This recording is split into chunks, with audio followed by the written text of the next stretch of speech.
할렐루야. 주일 아침 잘 오셨습니다. 잘 오셨기 때문에 하나님이 크신 은혜 주시기를 소망합니다. 지난 대신방 기간에 신방을 다니면서 정말 배꼽을 잡고 웃었던 한 이야기가 있었습니다. 집안에 화분이 있는데 꽃이 피어 있고 거기 너무 아름다워서 물을 주었는데 6개월 동안 물을 주었는데 나중에 6개월 뒤에 알고 봤더니 그게 진짜가 아니라 가짜였다는 거예요. 6개월 동안 물을 주신 거예요. 얼마나 진짜 같았으면 물을 줬겠냐 말이죠. 주여가 나왔습니다. 네. 가짜 꽃에는요, 물이 필요하지 않습니다. 그리고 그 가짜 꽃은 향기가 나지 않습니다. 근데 보면 가짜인 거죠. 요즘 진짜인지 가짜인지 만져봐야 알 만큼 정말 그렇게 잘 만들어져 나오죠. 요즘 젊은 사람들 사이에서 아주 좀 됐습니다. 하는 이야기 중에 하나가 이거 찐이다. 이거 찐이다. 찐. 진짜란 말을 찐이다라고 얘기하죠. 우리 주변에 가짜가 많기 때문에 진짜가 아니라 찐이라고 이야기하는 것 같습니다. 가짜가 많아서. 논리적으로 말이 되지는 않지만 요즘 가짜 물건들을 보면 가짜가 오히려 진짜보다 더 진짜 같은, 가짜가 정말 잘 만들어져 나오는 세상임을 보게 됩니다. 그런데 이 찐이란 단어를 어떤 물건에만 쓰는 것이 아니라 우리 사람에게도 찐이라는 이 단어를 쓸 수 있어요. 그래서 이 사람 찐 사람이다. 이 사람 진짜다. 라고 사람에게도 그리 이야기한다는 것이죠. 야, 저 사람은 진짜야. 저 사람은 진짜야. 라고 하는 말에는 그 사람 믿을 만해. 그 사람 신뢰할 만해. 그 사람 괜찮은 사람이야. 정말 좋은 사람이야. 라고 하는 의미들이 그 안에 다 포함되어 있는 것이죠. 우리 서로에게 한번 이 단어를 쓴다고 한다면 저분은 진짜 장로님이야. 저분은 진짜 권사님이야. 저분은 진짜 성도야. 저 사람은 진짜 목사네. 라고 사람에게도 그리 쓸 수 있다는 것이죠. 찐 사람. 사람의 됨됨에 대한 이야기를 하고 있는 것이거든요. 하나님이 보실 때 진짜인 사람이 저는 찐 사람이라고 생각합니다. 여러분 스스로는 어떤 사람이라고 평가하실 수 있겠습니까? 다른 사람들이 나를 볼 때 다른 사람들이 나에게 찐 사람이라고 이야기할 만한 삶을 살아내고 계십니까? 여러분 직분 다 받으셨잖아요. 누가 봐도 나는 진짜 목사요, 장로요, 권사요, 안수 집사라고 이야기할 수 있을 만한 사람인가? 오늘 이 아침에 이 질문을 각 개인마다 한번 스스로에게 던져보고 또 그 질문 이후에 말씀을 통해서 주시는 하나님의 은혜가 우리 모두에게 함께하기를 소망합니다. 오늘 에베소서 5장 본문 말씀을 보면 에베소 교회의 성도들이 어떤 사람인지를 말씀해 주고 있는데요. 바울은 에베소 교회의 성도들을 일컬어 뭐라고 얘기하고 있냐면 하나님의 사랑을 받은 자다. 하나님의 사랑을 받은 자녀이다. 오늘날 누가 진짜 사람일까를 고민하고 던져보았더니 하나님의 사랑을 받은 사람이 진짜 하나님의 사람, 찐 사람 아니겠나라는 생각에 이르게 됐고, 하나님의 사랑을 받고 있다는 사실을 알고 있는 사람은 정말 행복한 사람이 아니겠나라는 생각을 해보게 됩니다. 그런데 내가 하나님의 진짜 사람인지 찐 사람인지를 어떻게 증명해 보일 수 있겠냐? 라고 하는 도전이 우리 앞에 따라오죠. 오늘 보면 1절 말씀 같이 한번 읽어볼까요? 시작. 그러므로 사랑을 받는 자녀 같이 너희는 하나님을 본받는 자가 되고. 이 말씀을 보면서 찐 사람은요, 하나님을 내 삶의 모델로 삼는 자임을 보게 됩니다. 우리 한번 따라해 볼까요? 찐 사람은 하나님이 내 삶의 모델입니다. 네, 하나님을 모델로 삼고 달려가는 사람이죠. 바울이 에베소 교회 성도들에게 권면하는 말씀이 너희는 하나님의 사랑받는 자들이기 때문에 어떻게 하라고요? 하나님을 본받는 자가 되라. 하나님을 본받아라. 다시 말해서 너의 삶의 모델이 세상의 다른 어떤 것들이 아니라 하나님이 너의 삶의 모델이 되어야 된다는 사실을 바울은 강조하고 있는 것입니다. 바울이 왜 지금 이처럼 이야기하는 줄 아시겠습니까? 왜 이런 이야기를 하고 있는 것일까요? 오늘 본문 말씀 이전에 바울이 먼저 거론했던 말씀들을 보면 이런 말씀들을 바울이 하고 있거든요. 에베소서 4장 31절에 너희는 모든 악독과 노함과 분냄과 떠든 것과 비방하는 것을 모든 악의와 함께 버리고. 악독, 우리 마음속에 있는 악독, 노함, 성내고 분내고 작은 것에 화내고 그리고 막 시끄럽게 떠들고 다니고 비방하는 것, 이 모든 것을 어떻게 하라고요? 악의와 함께 다 버려라.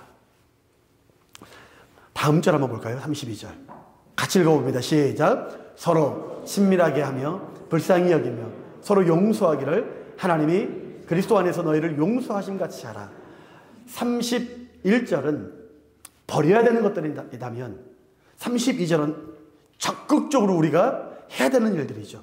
서로 친밀하게, 서로를 불쌍히 여기고, 서로 용서하고, 하나님이 그리스도 안에서 너희를 용서하심 같이 하라.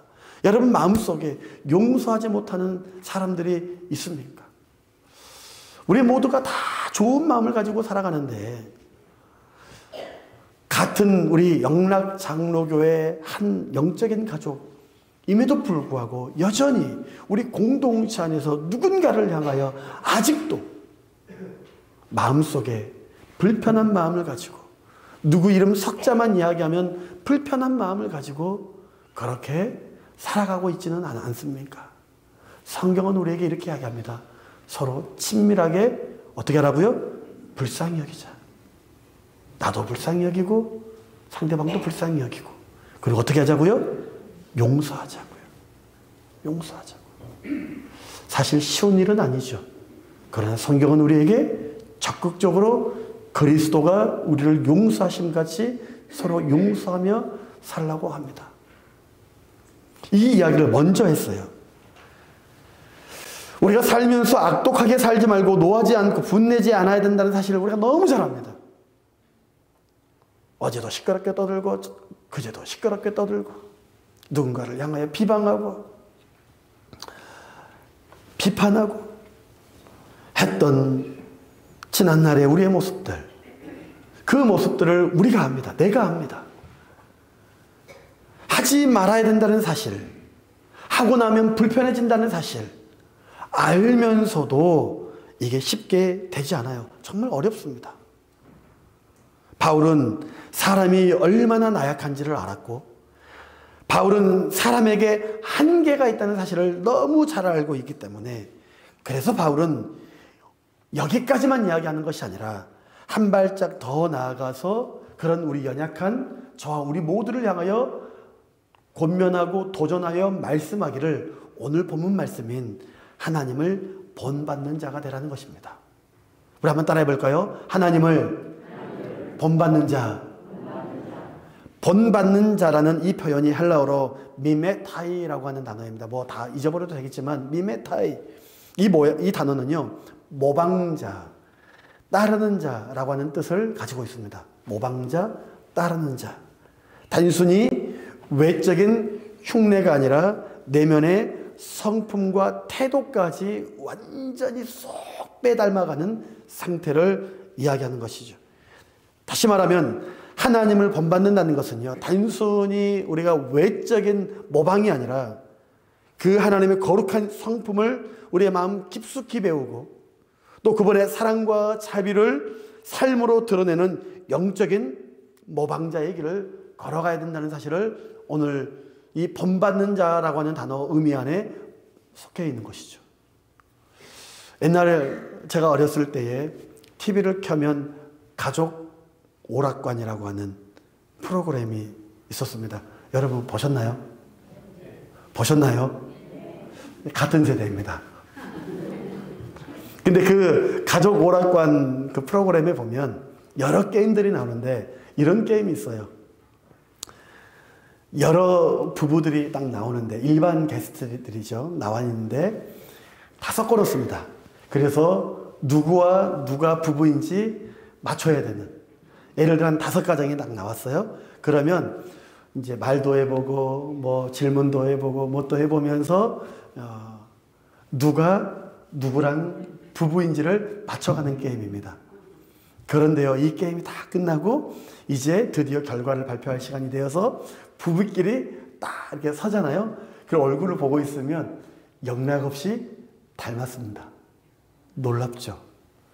한평생을 40년, 50년을 살아간 부부가 서로 어떻게 얼굴이 똑같을 수 있겠습니까? 그런데 그 오랜 세월을 살아갔더니 얼굴 모양이 남편은 아내를, 아내는 남편을 닮아 가더라가는 거예요. 보고 있으면 똑같네? 라는 것입니다. 저도 결혼을 할 때 결혼식장에 딱 들어갔는데 사람들이 남매냐고. 이 말을 제 아내가 제일 싫어합니다. 그 얘기 들었습니다. 제가 거짓말 하는 거 아니에요. 더 닮아가면 이제 손해보는 쪽은 제 아내이고, 이득 보는 쪽은 전데, 그만큼 바라보면 닮아간다는 것이죠. 닮아간다는 것입니다.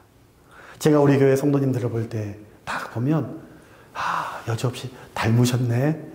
라고 속으로 고개가 끄덕여지는 분들이 많이 있습니다. 축복이죠. 복이죠. 본받음은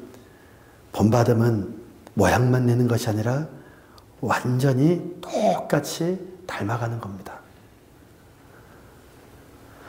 우리의 이성은 늘 옳은 것을 생각하지만 틈만 나면 우리의 마음속에서는 악독한 것이 올라옵니다. 나는 원치 않지만 나도 모르게 분을 낼 때가 있고, 하지 말아야 된다는 사실을 알면서도 다른 사람들을 향하여 비방하는 쪽으로 우리의 마음이 움직일 때가 있습니다. 왜 그럴까요? 왜 우리는 그렇게 살아가는 것일까요? 그 이유는 우리 안에 있는 죄성이 움직이기 때문에 그렇습니다. 죄성이 문제인 것이죠. 그래서 바울은 그런 영적인 사실을 너무나도 잘 알고 있기 때문에 우리로 하여금 하나님을 적극적으로 본받는 자가 되라고 말씀하고 있는 거예요. 우리는 우리 스스로를 통제하기 어렵습니다. 우리의 마음을 통제하기가 어렵습니다. 내 힘으로 우리의 죄성을 다스린다는 것이 사실상 불가능하다라고 이야기할 만큼 우리는 죄성을 향해 달려가는 사람들입니다. 그런 우리를 향하여 바울이 말씀하고 있는 것은 하나님을 본받는 자가 되라고 이야기하는 거예요. A.W. 토저라고 하는 목사님이 쓴 많은 책들 중에 나는 진짜인가 가짜인가라는 제목의 책이 있습니다. 이 책에서 나는 진짜인가 가짜인가라는 책에서 내가 어떤 사람인지를 알 수 있기 위해서 던지는 몇 가지 질문들이 있는데요. 그 질문들을 제가 하나하나씩 소개해 드려 볼게요. 이 질문들을 들으면서 결국 이 질문에 스스로 한번 마음속으로 답해 보면서 그 답을 쫓아가다 보면 내가 지금 어떤 사람인지를 발견하게 될 것입니다. 첫 번째 질문. 내가 가장 원하는 것은 무엇인가? 여러분, 뭘 원하십니까? 둘째, 내가 가장 많이 생각하는 것은 무엇인가? 무엇을 주로 생각하며 살아가고 계십니까? 세 번째, 나는 내 돈을 어떻게 쓰고 있는가? 네 번째, 나는 여가를 어떻게 보내는가? 남는 시간을 어떻게 보내는가? 다섯째, 나는 어떤 사람들과 어울리는가? 여섯 번째, 나는 누구를 존경하고 어떤 것에 열광하는가? 일곱 번째, 나는 무엇을 보고 웃고 있는가? 이러한 질문들은 결국 우리의 외적으로 드러나는 일들인데, 결국 이 모든 질문에는 우리의 마음의 방향이 어디에 있는지를 보여주는 지표일 수 있습니다. 마음의 방향이죠. 우리의 생각의 중심, 마음의 중심에 대한 질문들을 던지고 있습니다. 여기서 여섯 번째 질문인 나는 누구를 존경하고 어떤 것에 열광하는가에 대한 대목을 이 책에서 이야기하고 있는 나는 진짜인가 가짜인가라는 책에서 이야기하고 있는 대목을 제가 그대로 읽어드릴게요. 이 책의 내용을 한번 잘 따라와 보시면 좋겠습니다. 대부분 그리스도인들은 다른 사람들을 의식하여 겉으로 드러내지는 않지만 속으로는 이 세상을 너무 흠모하는 것 같다. 우리가 겉으로 표현하지는 않지만 속으로 동경하고 사랑하는 것이 무엇인지를 알게 되면 우리가 어떤 존재인지를 알게 될 것이다. 이스라엘 민족은 그들 주변의 이교도 국가들을 동경했다. 그리하여 그들은 하나님의 양자로 받아들여진 영광, 하나님의 언약, 율법, 복에 대한 약속, 믿음의 조상들을 모두 잊어버렸다. 그러나 우리가 과연 이스라엘만을 비난할 수 있겠는가? 우리도 그들과 똑같지 않은가? 우리는 자신의 모습을 살펴야 한다. A.W. 토저 목사님이 말하고자 하는 의도가 무엇인지 보이십니까? 내가 누구를 존경하는가? 내가 누구를 나의 모델로 삼고 있냐라는 질문 아니겠습니까? 내가 누구를 모델로 삼고 누구를 존경하는지에 따라서 나는 그 사람을 존경하고 모델로 삼았을 뿐인데 그것이 오늘 내가 어떤 사람인지를 드러내 보이는 한 기준이 될 수 있다는 것이죠. 결국 우리의 마음의 중심이 어디에 있냐에 따라서 우리가 누구를 존경하는지 달라진다는 것이죠. 요즘 젊은 세대들을 보면 참 아이돌을 많이 존경하고 따라다니거든요. 그들처럼 되려고 합니다. 지금 세계적으로 막 히트치고 있고 난리 나는 영화가 이미 이전 벌써 몇 달이 됐습니다. 캐대헌이라고 하는 애니메이션인데 한국을 배경으로 한 또 K-팝을 배경으로 한 애니메이션입니다. 전 세계 난립니다. 그 영화에서 이야기하고 있는 노래 부르고 있는 노래 하나가 사람의 마음을 다 울리고 있어요. 그냥. 영화를 보는 게 아니라 영화가 아니라 완전 콘서트장이 되어 있고 정말 전 세계적으로 정말 이 노래를 좋아하고 따라하고 심지어는 미국 빌보드 차트 1위까지 올라가서 내려올 생각을 안 합니다. 1위에서. 그런데 이 영화에 보면 한국을 배경으로 하고 있기 때문에 이 캐대언이라고 하는 이 여성 3인조 그룹이 이제 노래를 부르면서 세상을 지키는 거예요. 악한 세력과 싸우는 겁니다. 자, 그런데 이 한국의 저승사자 복장을 입고 나오는 남성 그룹이 와가지고 세상을 악한 것으로 가득 메우려고 하는데 이게 이제 이 영화를 보면 그 남자들이 좀 이쁘게 나오거든요. 꽃미남처럼. 근데 이제 악한 역할입니다. 그런데 그들이 입은 복장이 뭐냐면 저승사자복 아니겠습니까? 까만 갓을 쓰고 까만 옷을 입고 그 영화에 등장합니다. 근데요, 이 젊은 아이들이, 청년들이 이제 곧 할로윈 다가오지 않습니까? 이 할로윈 때에 이 저승사자복을 입으려고 이걸 구하러 다녀요. 없어서 못 팔 정도로. 이제 올해 할로윈 때는 미국에서 저승사자가 나타납니다. 이게요, 좋은 일인지 나쁜 일인지 아무것도 구분하지 못하고 있는 그대로 감각적으로 그냥 아름다워 보이니까 좋아 보이니까 그거를 쫓아가는 것이죠. 무엇을 본받는가, 무엇을 쫓아가는가의 문제입니다. 그것이 우리의 내면을 그대로 증명해 보이는 것 아니겠습니까? 아무런 비판의식 없이 받아들이는 이 세상의 모습들. 제가 오래전에 보았던 영상이기도 하고 미국 사회에서 아주 크게 이슈가 됐던 한 사건인데요. 중학생, 고등학생, 초등학생들 사이에서 이 틱톡이라고 하는 SNS가 있었습니다. 지금도 있어요.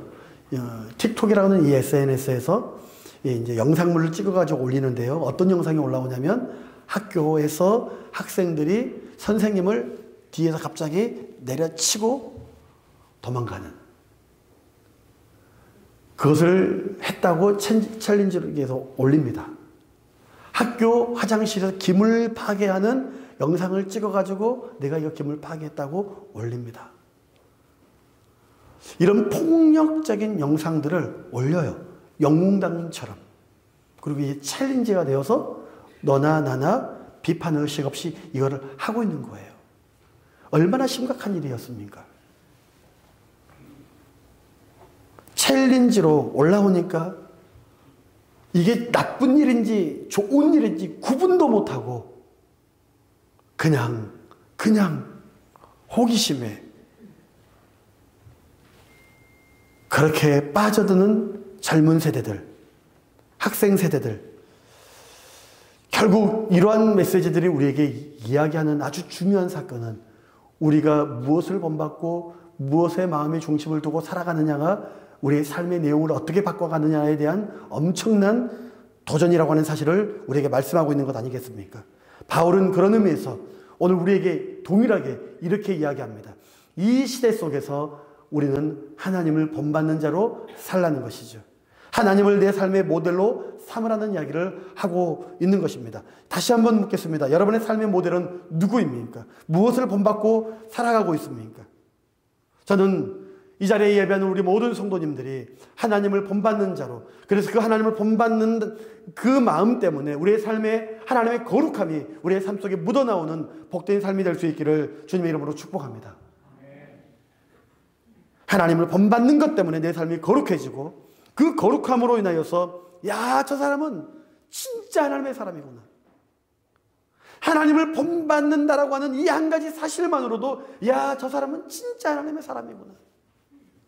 우리 교회가 하나님의 우리 교회의 방향이요 기준이 되어서 하나님을 향해 달려가는 교회가 되었더니, 아니 이미 달려가고 있지만 더 하나님을 향하여 우리가 하나님을 모델로 삼고 하나님을 향하여 달려가는 교회가 되었더니 휴선 지역 안에 휴선 영락장로교회는 진짜 교회더라 라고 하는 이 이야기가 우리 귓가에 들려지는 놀라운 은혜가 있기를 소망합니다. 이것은 우리에게도 영광이요 하나님의 이름도 높아지는 놀라운 일들 아니겠습니까? 진짜 교회, 진짜 성도, 진짜 사람이 되어지는 놀라운 은혜가 우리 안에 있기를 소망해요. 바울은 하나님을 본받으라 말씀하면서 더 나아가, 한 발짝 더 나아가 우리가 무엇을 본받아야 될지에 대한 이야기를 아주 구체적으로 도전하고 있는데, 오늘 본문 2절 말씀 한번 읽어볼까요? 2절입니다.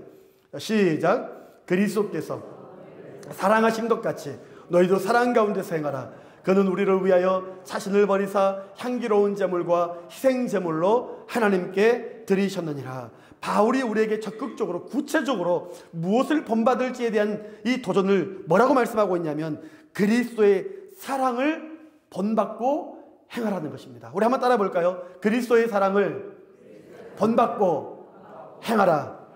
자, 그리스도의 사랑을 본받고 행하자는 것입니다. 앞에서 하나님을 본받는 자가 되라고 하는 것은 우리가 어떤 존재인가에 대한 이야기를 하고 있다면, 오늘 2절 말씀은 거기서 한 발짝 더 나아가 우리가 빙이 되었다면, 그런 존재라고 한다면 그 존재에 합당한 삶을 살아내야 된다라고 말씀하고 있죠. doing에 대한 이야기를 하고 있습니다. doing, 무엇을 해야 되는지에 대한 그 중심에 있는 단어가 무엇입니까? 사랑입니다. 사랑. 선한 사람은요, 늘 언제나 그 하는 마음과 행하는 일들이 선함으로 드러나고, 사랑이 많은 사람들은 늘 언제나 그 말과 모습과 행동과 하는 모든 일들에 사랑이 묻어 나오는 것을 보게 됩니다. 하나님을 나의 모델로 삼는 자들에게 나타나는 행동이 있다면 그 하나님을 모델로 삼는 자는 하나님이 좋아하는 것을 하게 되어 있고 구체적으로 하나님이 좋아하는 사랑의 일들을 만들어내는 사람임을 보게 되는 거죠. 여러분, 가만히 보니까요, 누가 사랑하는가 봤더니 사랑받아 본 사람이 사랑을 하더라고요. 사랑받아 본 사람이 사랑을 하더라고요. 어렸을 때부터 부모님에게 사랑을 듬뿍 받고 자란 사람은 사회 속에 나아가서도 사람들을 그렇게 사랑합니다. 여러분, 우리가 세상을 살아가는 우리의 삶의 기준을 보면 결국 내가 생각하고 있는 틀 안에서 뭔가를 하고 있는 우리의 모습을 보게 될 겁니다. 내가 이렇게 생각하니까 이 생각이 내 생각인데 내가 이렇게 생각하니까 남들도 이렇게 생각하겠지 하고 우리가 생각을 해요. 여러분, 동의가 되십니까? 우리는 그렇게 살아가요. 내가 이렇게 이해하니까 남들도 그렇게 이해하겠지 하고 우리는 행동을 합니다. 그러니 사랑을 받아본 사람은 그 받은 사랑이 있기 때문에 누군가를 사랑해요. 은혜를 베푸는 사람이 보면 그 사람은요, 그냥 은혜를 베푸는 게 아니에요. 누군가로부터 받은 은혜가 있기 때문에 그 은혜에 대한 소중한 마음이 있기 때문에 또 누군가를 대하여 은혜를 베풀더라고요. 돈이 많이 있다고 해서 남들을 돕는 게 아닙니다. 은혜를 받아본 사람이 은혜를 베풀더라고요. 내가 진짜 어렵고 힘들게 살 때에 그때 누군가의 은혜를 받아 도움을 받아서 살아갔던 사람은요, 내가 내 삶의 형편에 어떠함에 관계없이 나도 누군가에게 그 은혜를 흘려 보내더라는 것입니다. 바울의 영적인 도전은 우리에게 바로 하나님을 본받는 자가 되었다면, 그래서 우리는 적극적으로 그 하나님이 좋아하시는 사랑의 영역 속에 들어가 서로 사랑하라고 말씀하고 있습니다. 그런 의미에서 우리 옆 사람에게 이렇게 한번 축복할까요? 주님의 이름으로 당신을 사랑합니다. 우리 한번 다시 한번 축복해 보십시다. 네. 네. 어색하시죠?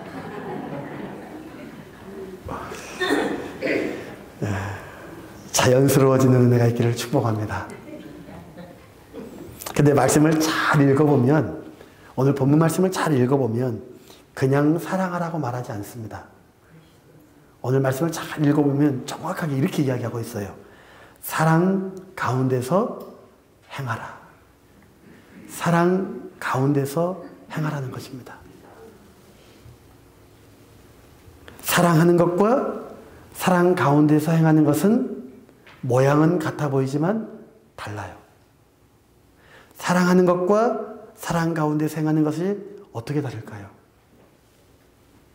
우리가 공부를 하더라도, 직장에서 일을 할 때에도, 교회에서 헌신하고 봉사하더라도, 어떤 사람들을 섬길 때에도, 우리가 지금 드리는 이 예배를 드리는 이 순간에도 우리가 겉으로 보여주는 모습은 똑같을 수 있지만 사랑하는 것과 사랑 안에서 행하는 것은 완전히 다른 차원의 문제입니다.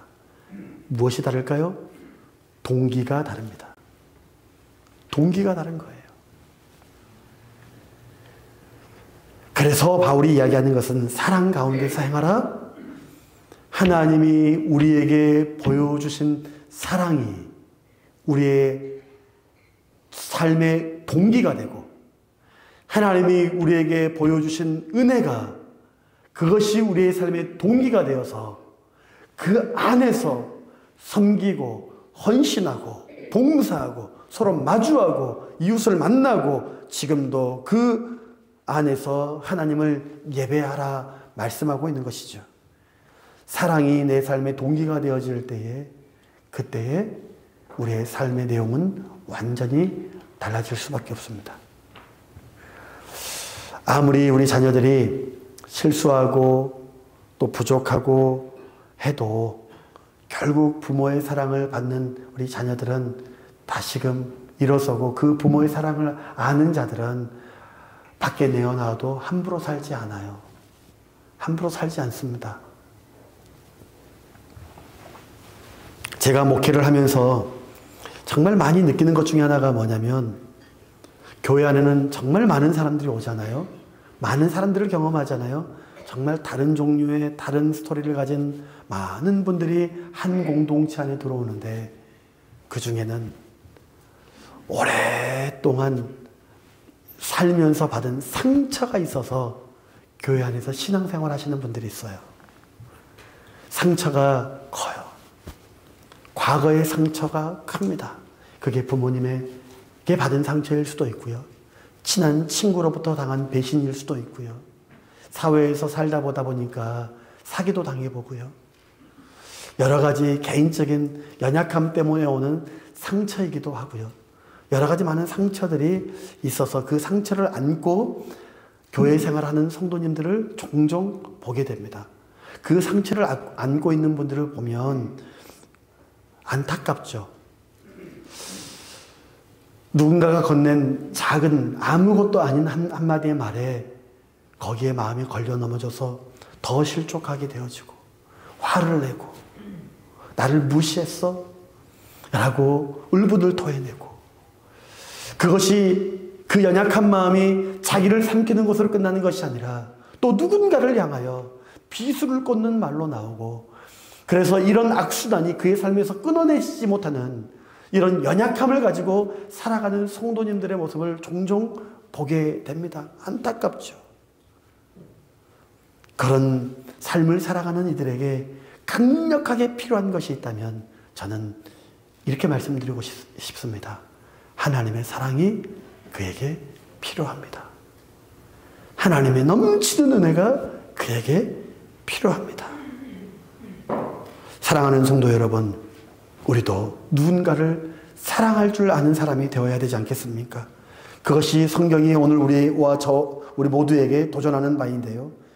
그리스도의 사랑이 어떤 사랑이기에 우리가 그 사랑을 본받고 또 그것을 행하라고 말씀하고 있는 것일까요? 어떤 사랑이기에? 이미 여러분이 보시고 있는 것처럼 성경은 우리에게 그 사랑에 대하여 이렇게 이야기합니다. 그는 우리를 위하여 자신을 버리사 향기로운 제물과 희생 제물로 하나님께 드리셨느니라. 그는, 예수님은 우리의 마음속에 뭐가 나 있고 상처투성이고 작은 것에 울분을 토하며 화를 내고 분내고 악독이 우리 안에 있는 죄성이 가득한 우리를 위하여 자기 자신을 기꺼이 버리사 향기로운 제물과 희생 제물로 하나님 앞에 드리셨다는 거예요. 여러분, 우리 모두가 다 알고 있는 것처럼 예수님의 십자가의 사건, 그 현장에 들어가 보면 예수님을 잡아다가, 세상 말로 이렇게 좀 표현하고 할게요, 족치고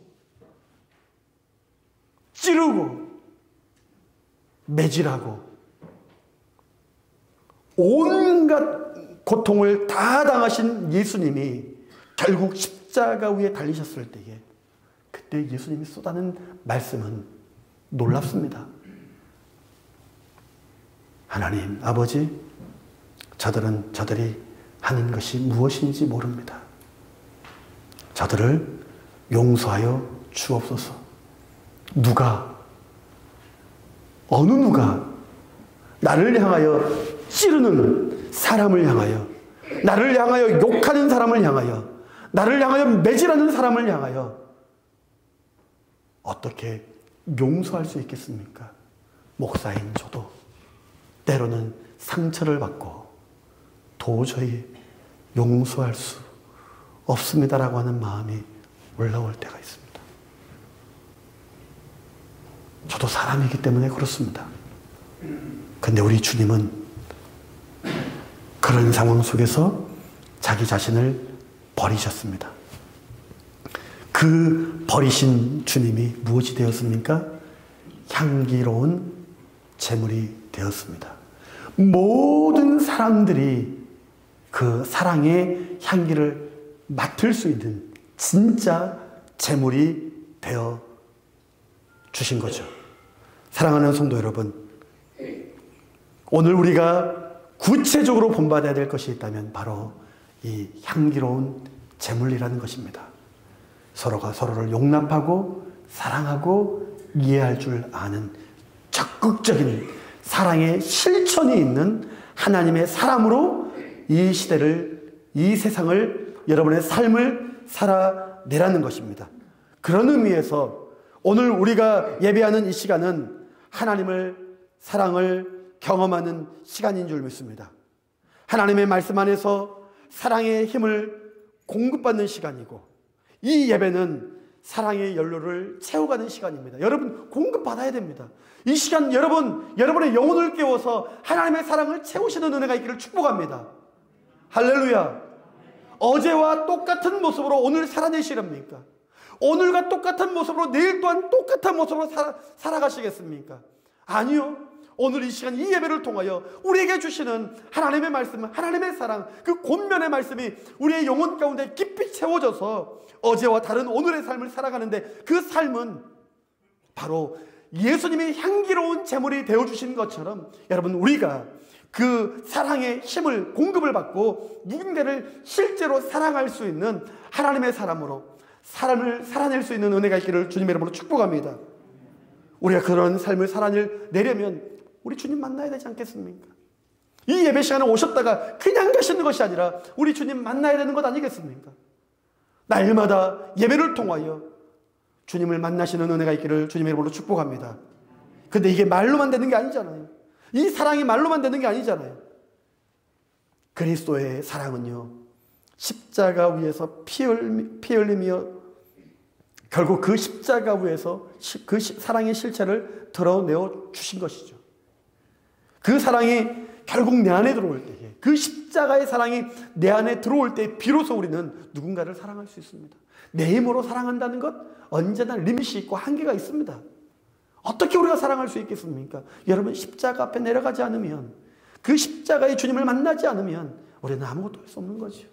그 십자가 위에서 못박힘을 당할 때, 매질을 당할 때에, 그때에 온 뼈를 으스르는 그 고통을 안고 그 십자가 위에서 신랄 같은 마지막 남은 예수님의 고동치는 심장 소리가 우리 귓가에 들려질 때에 비로소 우리가 가능하지 못한 그 사랑의 영역으로 들어가 누군가를 사랑할 수 있는 놀라운 삶을 살아낼 수 있는 것입니다. 그러니 오늘 우리에게 필요한 것이 무엇일까요? 다른 것이 아니라 십자가의 사랑입니다. 여러분, 우리 주님의 여러분을 향하여 보여주신 그 십자가의 사랑을 다시 한번 회복하고 만나시면서 그 사랑 안에서, 그 주님의 사랑 안에서, 그 사랑 안에서 용납하고 사랑하며 받아들이며 삶을 살아가는 은혜가 있기를 주님의 이름으로 축복합니다. 이게 진짜인 것이죠. 이것이 찐 사랑이죠. 이게 찐 사람이죠. 찐 하나님의 사람들인 것입니다. 사랑하는 성도 여러분, 이제는 우리 모두가 하나님을 본받고 그리스도의 사랑을 본받아 세상이 감히 흉내낼 수 없는 하나님의 찐 사람으로 삶을 살아내시기를 바랍니다. 여러분이 있는 곳이 바로 하나님의 향기가 퍼져가는 곳, 그 한 사람의 진짜 신앙이 공동체를 살리고 세상을 바꾸죠. 한 번 뿌린 향수가 그 방안을 가득 채우는 것처럼 여러분이 찐 사람으로 이곳에 서 있는다면 그 찐 사람인 한 사람이 이곳을 아름다운 곳으로 만들어갈 수 있는 것 아니겠습니까?